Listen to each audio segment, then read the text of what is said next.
Olá, boa noite, tudo bem? Como passou o final de semana? Eu espero que você tenha passado bem. Essa semana para mim foi, como os americanos falam, né? Foi uma maldição e uma bênção ao mesmo tempo. Vou explicar para vocês. Eu vim trabalhar na segunda-feira e na segunda noite eu comecei a sentir a minha garganta raspar. E tem uma virose pegando aqui em Orlando, várias pessoas aqui no escritório pegaram. O André pegou, a Bianca pegou, o Ronaldo pegou, só não pegou o Alex, o Ricardo, mas outras pessoas pegaram também e chegou a minha vez de pegar. E eu fiquei a semana inteira em casa. Era para eu gravar na terça, no dia seguinte, mas eu estava com uma voz de sapo. E eu falei, não, cancela, e tava me sentindo muito mal, então eu fiquei terça, quarta, quinta, sexta, sábado e domingo em casa, me recuperando. Eu só me senti bem mesmo, foi no sábado de manhã e no domingo. E ainda tô um pouco com a garganta raspando e tal, mas...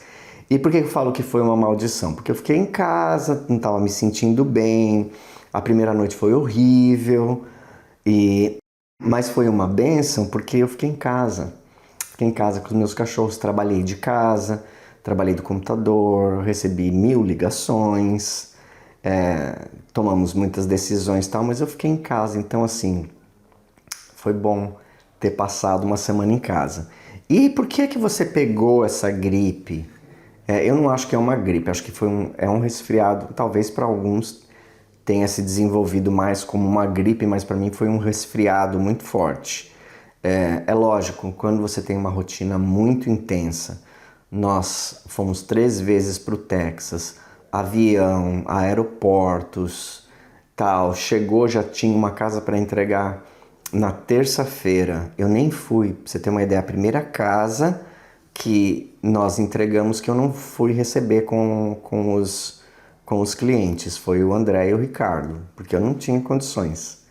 Então chegou, já teve essa casa e deu um monte de coisa errado e tem que consertar. Então é lógico que a sua imunidade abaixa e o vírus toma conta. Mas eu estou recuperadíssimo e essa semana tem muito trabalho, como sempre. Depois da vinheta, nós vamos responder as perguntas dos inscritos. Até daqui a pouco.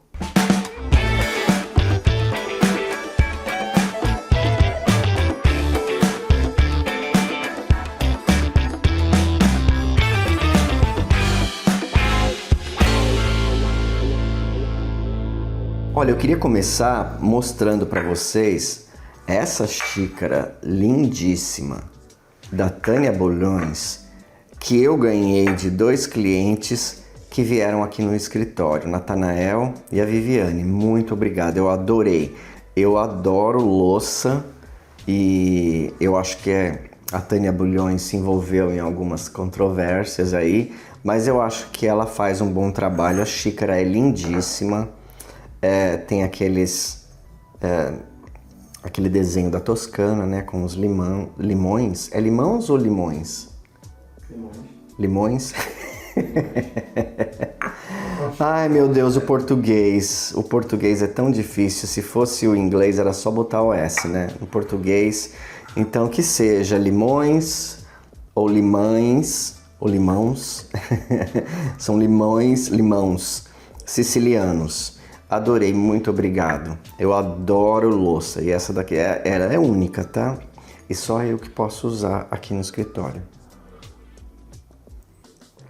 Nem vem.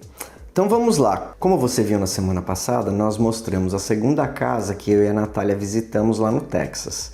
Uma casa modelo de uma construtora e lindíssima, não é? A primeira era super bonita, mas a segunda tinha um toque de decoração mais sofisticado, na minha opinião.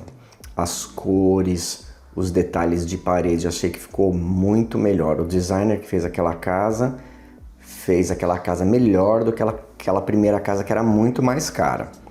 E eu falei lá que eu ia responder perguntas do Texas hoje, então vamos lá. Eu não sei tudo do Texas, eu não moro no Texas, eu tive uma experiência, eu já fui para o Texas 5 vezes. Uma vez foi numa formatura da sobrinha do Alex, a segunda vez foi em um casamento, a terceira, quarta e quinta vez foi no projeto do Alexandre e da Fernanda.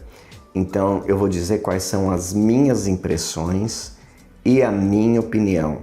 Pode ser que eu tenha falado uma besteira, pode ser que algumas pessoas que vão assistir digam que não é a experiência que elas têm do Texas, mas essa foi a minha experiência e é a minha opinião. Não é nada escrito na pedra e não é necessariamente a tradução de 100% da realidade das pessoas, tá bom? Então vamos lá. Pergunta número 1. Quem fez foi o Marcelo Antônio. Obrigado, Marcelo. Renato, na sua opinião, quais são as principais diferenças entre o Texas e a Flórida em termos culturais e econômicos? Olha, Marcelo, para eu responder a segunda parte da sua pergunta sobre os aspectos econômicos, eu teria que estudar um pouco mais, né? Então eu vou te dizer o que eu percebi. Mesmo porque quando nós falamos de Flórida, a Flórida é um estado enorme. Dentro da Flórida tem vários países representados. O sul da Flórida é mais hispano-latino, a Flórida Central tem também um grande número de imigrantes latinos, dos países latinos, muitos porto-riquenhos, porque eles também são considerados americanos. Tem também os brasileiros, tem italianos, tem franceses, alemães, ingleses. Quando você vai para as partes mais isoladas do estado, você vê aquela coisa um pouco mais redneck. O que é redneck? Redneck, ao pé da letra, significa pescoço vermelho. Então, é aquela pessoa que trabalha debaixo do sol e que fica com o pescoço vermelho. Então, assim, são trabalhadores e esse termo é meio pejorativo. Acaba levando, assim, para o lado da pessoa que não tem muita cultura, tal, que eu não gosto muito. Mas você vê uma população mais desse jeito. Daí você tem cidades como Gainesville, que tem universidades, hospitais e etc. Então, assim, mesmo dentro da Flórida, é muito diverso. E eu acredito que no Texas seja também. Mas eu acho que as diferenças... eu acho que na Flórida as pessoas são mais bairristas, né? Elas são mais... Seria bairrista? Não sei, elas são mais patriotas do estado. Elas se orgulham muito do estado. Você vê, por exemplo, a bandeira do Texas a todo momento. Todo estabelecimento tem a bandeira dos Estados Unidos, tem a bandeira do Texas. Você vai nos lugares, tem a bandeira do Texas na parede. Então, assim, eles se orgulham... Parece que eles se orgulham mais do estado deles do que os floridianos da Flórida. Se bem que, assim, eu acho que 80% da população da Flórida é mesmo implantado de outros estados. É difícil nós encontrarmos uma pessoa que nasceu e foi criada aqui na Flórida. Quando a gente encontra, a gente fala assim, nossa, nascido e criado na Flórida, porque é realmente difícil. Então eu acho que o texano, ele é bem mais patriota no sentido do seu próprio estado.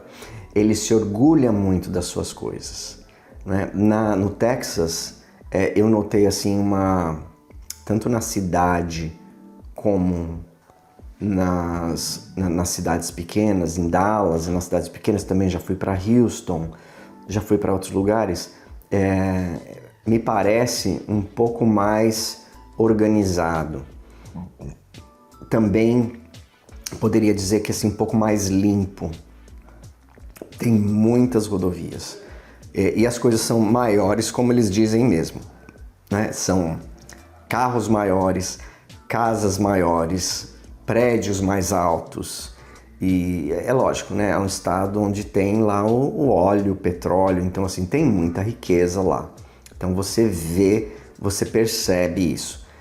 Outra coisa que eu acho que é diferente, pela minha percepção, é que o texano é mais religioso. Então, se você for no domingo, às 9 horas da manhã, num lugar de café, ele tá vazio de café da manhã. Agora, você vai às 11h30, que é o período depois que as pessoas saíram das igrejas, aí é uma fila tremenda para você entrar. E uma outra diferença, você encontra no Texas várias pessoas andando nas ruas com chapéu, com bota, com aquelas coisas de couro, com cinto, com a fivelona desse tamanho, parecendo um cowboy mesmo. Então eles se vestem nesse estilo e tem muitas lojas no shopping que vendem essas coisas. Não acho que aqui na Flórida tenha um uniforme ou uma roupa típica assim. Eu acho que aqui na Flórida nós vemos bastante assim nas lojas aquelas camisas estampadas, tipo parecendo assim a Ilha da Fantasia. Lembra desse seriado, a Ilha da Fantasia? Então eu acho que talvez esse seja aqui na Flórida o uniforme, né? Bermuda, é bem mais quente. Se bem que o Texas dizem que eu nunca fui lá no verão, mas dizem que é extremamente quente e no inverno também é extremamente frio. Aqui na Flórida não, nós temos um inverno quente e úmido. E nós temos um verão quente e úmido e nós temos um inverno mais ameno. Então aqui se usa muito mais bermuda, aqui é mais relaxado, né? No Texas é um pouco mais, assim, tight, mais apertado. As pessoas se vestem mais, você vê, por exemplo, aqui, você vai no aeroporto, você vê como as pessoas se vestem aqui no aeroporto. Você vai no Texas, você já vê as pessoas se vestindo de calça, de chapéu, de camisa. É difícil você ver alguém de camiseta. Aqui você vê a todo momento. Então eu acho que assim, é uma coisa mais relaxada aqui na Flórida. Embora é um estado de direita, né? Um estado conservador, mas é bem mais relaxado. E eu acho que aqui tem um número muito maior de imigrantes, pelo menos aqui na Flórida Central e na Flórida do Sul, no sul da Flórida, do que no Texas. Embora no Texas tem bastante imigrantes também. Aqui na Flórida nós vemos bastante porto-riquenhos, cubanos, panamenhos, da República Dominicana também. No México nós vemos mais mexicanos, tá? Que é bem diferente o mexicano de todos esses que eu falei. Agora, em sentido econômico, dá para se perceber que no Texas, é lógico, pobre tem em qualquer lugar, né? E rico também. Mas dá para perceber que no Texas existe mais dinheiro do que existe na Flórida. Você vê pelos carros, pelas lojas, pela infraestrutura, pela largura das avenidas. Então, assim, você percebe que tem mais dinheiro ali naquele estado do que tem aqui na Flórida. Então, eu acho que é isso, tá bom? Marcelo, desculpa se não foi uma resposta muito específica, porque, assim, precisaria estudar, porque é um assunto bem complexo. Vamos lá na pergunta número 2. Renato, a aceitação de imigrantes no Texas é igual da Flórida? Olha, boa pergunta, Érica. Eu acho que sim. É lógico, como eu falei no vídeo, se você for numa cidade pequena, toda cidade pequena, as pessoas são muito... como se pode dizer em português? Elas protegem muito a cultura e a cidade e o território, né?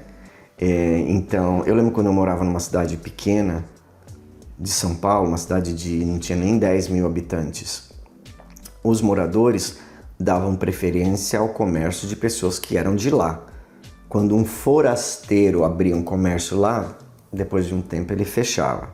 Então eu acho que tanto em cidades pequenas do Texas como em cidades pequenas da Flórida acontece isso. As pessoas são mais radicais, elas são mais...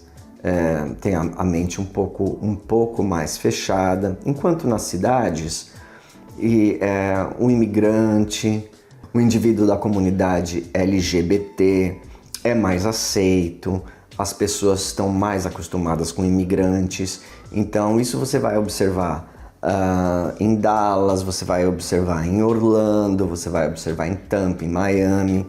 Então eu acho que existe bastante aceitação. Nós encontramos muitos brasileiros trabalhando em vários comércios lá no Texas, mais até do que a gente encontra aqui nos Estados Unidos, em lugares que só trabalham americanos. É lógico, se você for ali, aqui em Orlando, na International Drive, em comércio de brasileiro, só vai ter brasileiro. Mas, por exemplo, você vai no Panda Express, ou você vai no Subway, ou você vai num restaurante americano. Eu nunca vi um brasileiro trabalhando. Lá, nós vimos brasileiros trabalhando nesses restaurantes. Então, eu acho que existe uma ótima aceitação de imigrantes no Texas também, nos grandes centros, tá bom? Vamos lá na pergunta número 3, que foi feita pela Elimaria Bittencourt. Renato, se uma pessoa fosse se mudar para os Estados Unidos, na sua opinião, seria mais fácil se adaptar no Texas ou na Flórida? Por quê? Olha, Elimaria, essa pergunta eu acho que tem mais a ver com o próprio indivíduo. Depende o quão preparado ele veio para os Estados Unidos. Se ele chega aqui de sopetão, ele não fala inglês e ele não conhece ninguém e ele não tem dinheiro, vai ser difícil tanto aqui como no Texas, tá? Vai ser difícil em qualquer lugar do mundo, eu acho. Agora, aquela pessoa que estudou a cultura, estudou a cidade que ela quer morar, estudou a economia, estudou principalmente o inglês, e ela chega aqui falando um pouco de inglês, guardou dinheiro, chega aqui com mais dinheiro, tal, a adaptação dela vai ser muito mais fácil do que uma pessoa que caiu de paraquedas. Tanto aqui como no Texas, como em Nova York, como em Boston, como em Tampa, como em Miami, etc. Quanto mais preparada a pessoa estiver, mais fácil é a adaptação dela. E quando nós falamos em adaptação, existem vários fatores que temos que levar em consideração quando se fala de adaptação. Uma delas é o clima, né? Alguém que mora no Nordeste do Brasil e muda para Nova York vai passar o primeiro inverno muito difícil, porque ela nunca sentiu na pele, literalmente na pele, um frio de menos 30 graus Celsius. Nunca sentiu. Então, para ela se locomover e trabalhar durante o inverno, vai ser muito difícil. A cada ano que passa, o corpo vai se ajustando, você vai sentindo menos frio, você fica menos doente, você fica mais forte. E depende também do tipo de trabalho. Se ela for trabalhar dentro de casa, ela passa frio até entrar dentro do carro até entrar no escritório, e é só isso que ela passa de frio. Agora, se é um trabalho fora, se é um trabalho numa obra, se é um trabalho de campo, se ela vai trabalhar como corretora e vai ficar mostrando o caso e tem que ficar andando quadras e quadras e quadras com frio de 30 graus negativos, vai sofrer, entendeu? Vai sofrer. Por isso que os brasileiros e os latinos acabam escolhendo a Flórida, porque nós não temos um inverno dessa magnitude. Esse ano que nós chegamos a 4 graus negativos foi o pior inverno dos últimos 17 anos. Então não é uma coisa que acontece constantemente. Então, assim, tem o fator adaptação cultural, da comida, dos amigos, da desenvoltura da própria pessoa, do inglês, tem também do clima. Tem a saudade de que se sente do Brasil no começo, se ela vem com a família é melhor, se ela vem sozinho é pior. Então tem vários fatores para se considerar. Mas eu acho que nos dois estados, e nós podemos falar de qualquer estado americano, eu acho que vale a mesma coisa, né? É o quão preparado e o quão que você vem para enfrentar essa mudança radical de clima, de cenário, de língua, de cultura, etc. Tá bom? Muito obrigado da sua pergunta.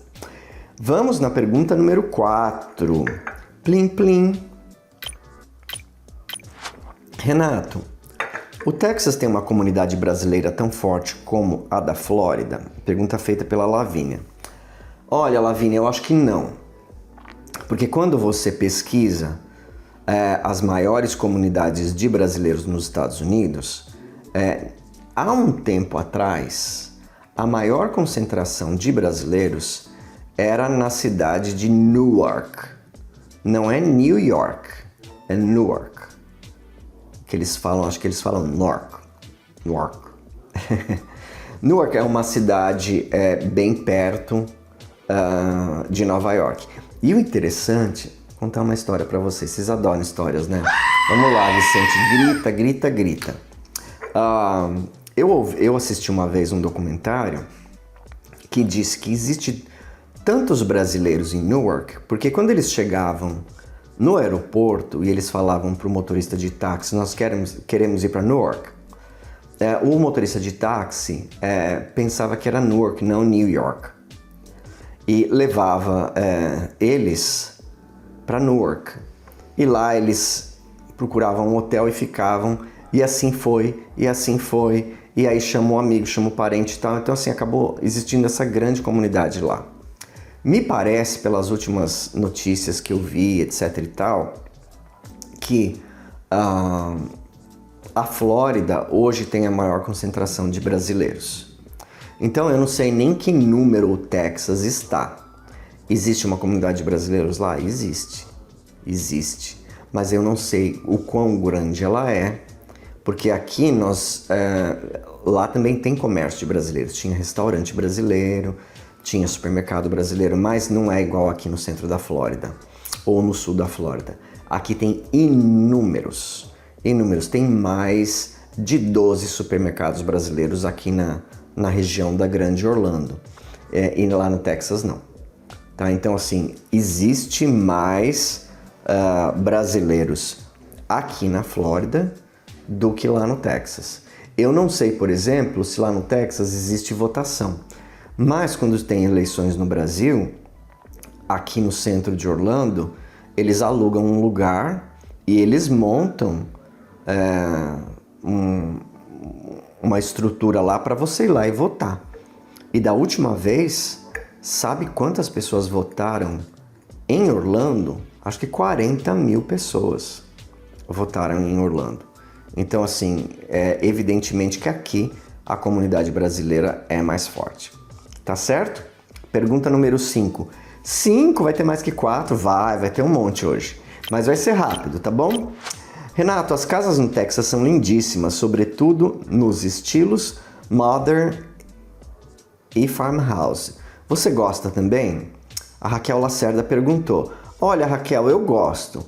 Eu acho que quando a Joanna Gaines, que mora na cidade de Waco, Texas, hoje ela é uma das designers de interiores mais famosas, porque ela teve um programa de televisão que rodou nos Estados Unidos por 8 anos, e foi ela que trouxe esse farmhouse de volta e pegou fogo. Foi como assim, um vírus de gripe que pegou nos Estados Unidos inteiro, e as pessoas todas queriam fazer essa casa farmhouse. Depois de um tempo, para ser sincero para você, encheu, tá? Encheu. E assim, ficou parecendo uma loja que a gente conhece aqui em Orlando, chama Hobby Lobby. As casas das pessoas ficaram parecendo esse Hobby Lobby, com essas plaquinhas de frases, com essas coisas antigas, com isso aqui, e ficou assim demais. E uma das características do estilo farmhouse é o branco e o preto, não é? Então, ficou assim por uns 10 anos, essas cozinhas brancas com puxador preto, armário branco com puxador, assim, antes era tudo bege e amarelo. Quando se começou a fazer o farmhouse, as construtoras são meio lerdas, né? Demora um tempo até... Porque assim, quem faz o design dessas casas de construtora não são designers de interiores. Sinto muito dizer para você. São ou o próprio arquiteto ou alguém lá na construtora que acha que entende de design e daí copia tudo. E aí as construtoras começaram a fazer tudo branco com preto com cinza.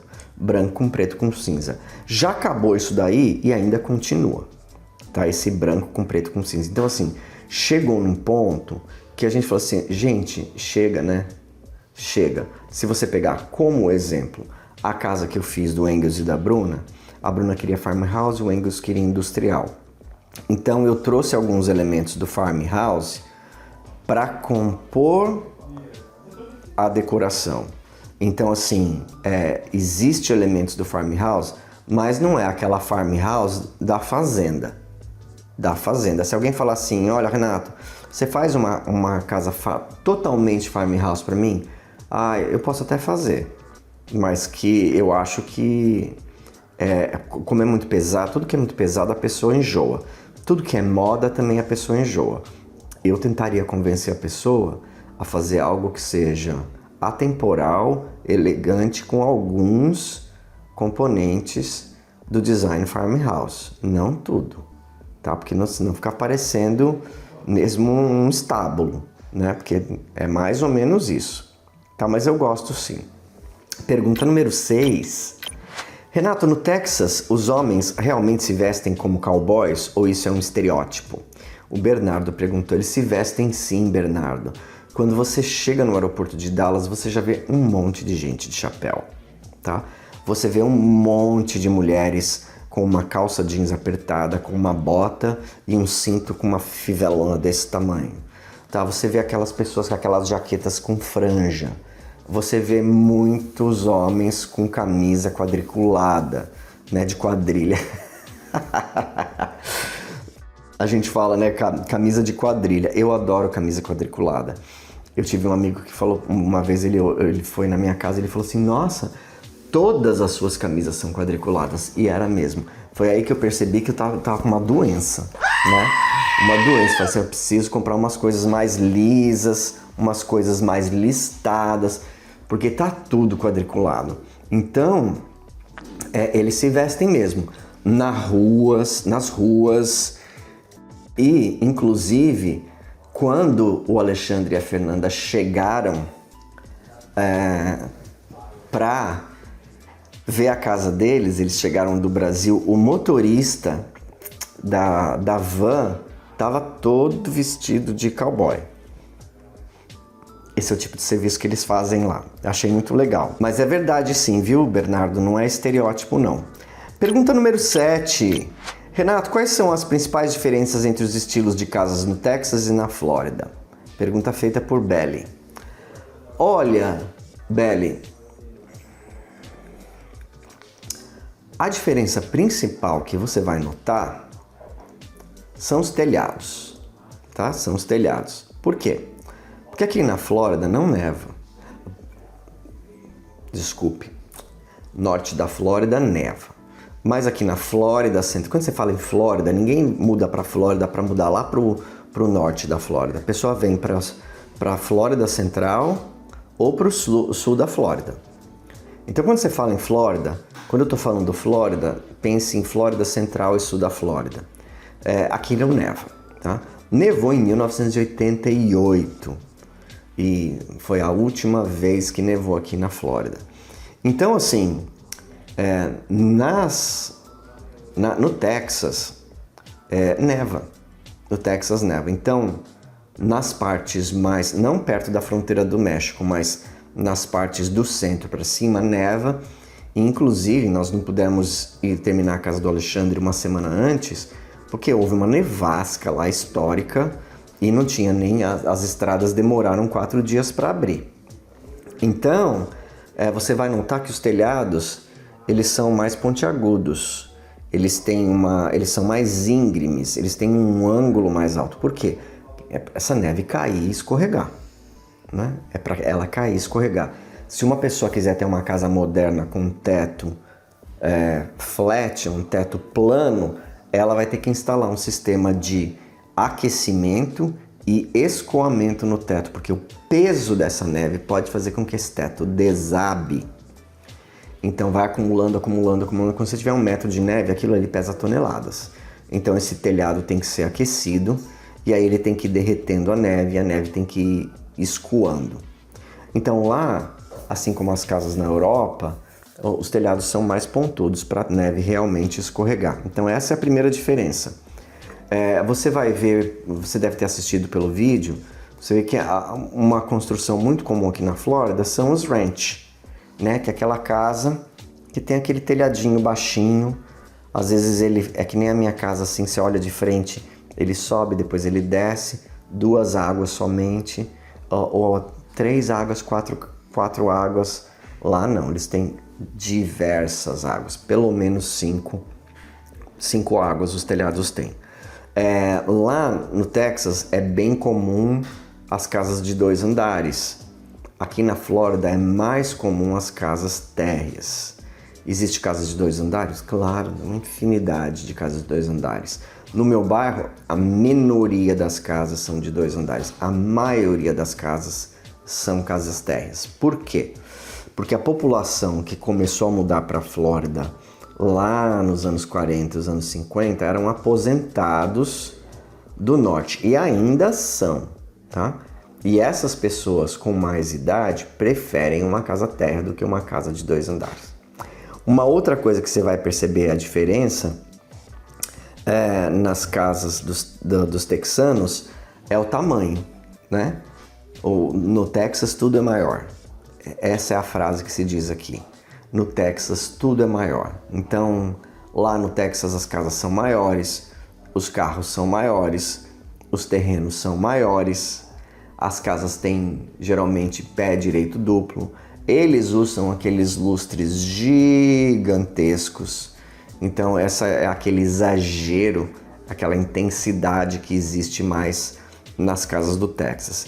E dessa vez, eu pude observar com a Natália que todas as casas de construtora do Texas têm um cinema, ou no primeiro andar, ou no segundo andar. É um quarto que eles fazem sem janelas, escuro, para colocar um telão e assistir televisão e assistir filmes. Então, e tem um game room também, né? O loft, que a gente chama aqui, eles chamam de game room lá. Então, aqui na Flórida, é bem mais difícil você ver as construtoras fazendo cinema. Porque aqui na Flórida a vida é fora de casa, né? E lá no Texas, como a própria Natália explicou, ou tá muito quente para ficar lá fora, ou tá muito frio para ficar lá fora. As pessoas passam mais tempo dentro de casa. Então, assim, eles têm mais espaço, tá bom? Espero ter respondido a sua pergunta. E vamos à última pergunta de hoje, a 8ª pergunta. Renato, no ano que vem pretendemos nos mudar para o Texas. Podemos contar com você para nos ajudar no processo de locação ou compra do imóvel? A pergunta quem fez foi a Gisele, deixa eu ver aqui, Balieiro. Gisele, infelizmente não. Sabe por quê? Porque a licença de corretor, quando você tira, ela só vale para o estado que você mora, entendeu? Então, para eu vender uma casa lá no Texas, eu teria que participar do curso de corretores do Texas e depois fazer a prova para tirar a licença estadual do Texas. É difícil? Não, não é difícil, dá para fazer. Porém, imagina eu ir pegar um avião para ir lá no Texas mostrar uma casa para alugar. Acho que o valor que se recebe do aluguel não dá nem para pagar as despesas de viagem. E também uma outra coisa que eu costumo dizer para os clientes. Às vezes eu tenho clientes que querem que eu atenda eles em Tampa ou atenda eles em Miami. Eu não vou. E eu passo para alguém que eu conheço em Miami ou em Tampa. Por quê? Porque eu acredito que o corretor tem que vender aquilo que ele conhece. Então, por exemplo, você, como corretor, você tem a obrigação de saber as boas áreas, as áreas ruins, os condomínios bons, os condomínios ruins. Por isso que eu falo, aquele corretor que fala assim, eu vendo tudo. Você vende tudo, você vende coisa ruim também, né? Porque nem tudo é bom.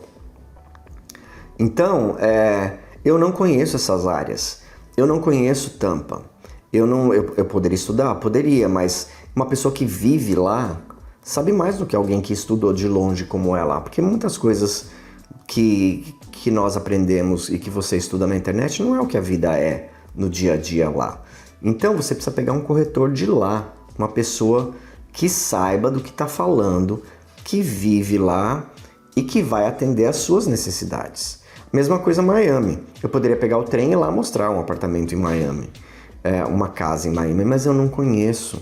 Eu prefiro ficar aqui na grande Orlando, na região da Flórida Central. Eu já vendi em Daytona, eu já vendi em St. Cloud, já vendi em Lakeland, que é 1 hora e pouco daqui, já vendi em Mount Dora. Não existe nenhuma cidade daqui que eu já não visitei, que eu já talvez não tenha trabalhado na época da faculdade, que eu fui pintar, limpar, trabalhar de babá. Então, assim, eu conheço essa área, eu conheço as escolas, eu conheço o bairro. Então, para mim, é fácil vender aqui, porque eu conheço. Quando eu faço uma reunião com uma pessoa e ela começa a falar, eu já sei onde ela vai ser feliz aqui. Ela pode até discordar. E eu tenho clientes que discordam e vão e compram num outro lugar que eles acharam que eles queriam. E embora eu avisasse. E muitas vezes as pessoas se arrependem, né? Porque fala assim, poxa, tudo bem, lá tinha aquela casa que a pessoa queria, tal, mas o lugar não faz um match com o jeito que a pessoa vive. Então, por exemplo, se a pessoa falar, eu não vou em Clubhouse, eu gosto muito de ficar em casa, eu só saio com a minha família, nós somos muito caseiros, nós ficamos em casa, não sei o que, ela pode ir por aquele lugar que não tem problema. Agora, uma pessoa que fala assim, não, a gente adora comer fora, a gente adora sair, eu quero ter contato com a cultura americana, eu quero ir em feiras, então, já tem certos lugares que isso daí não tem.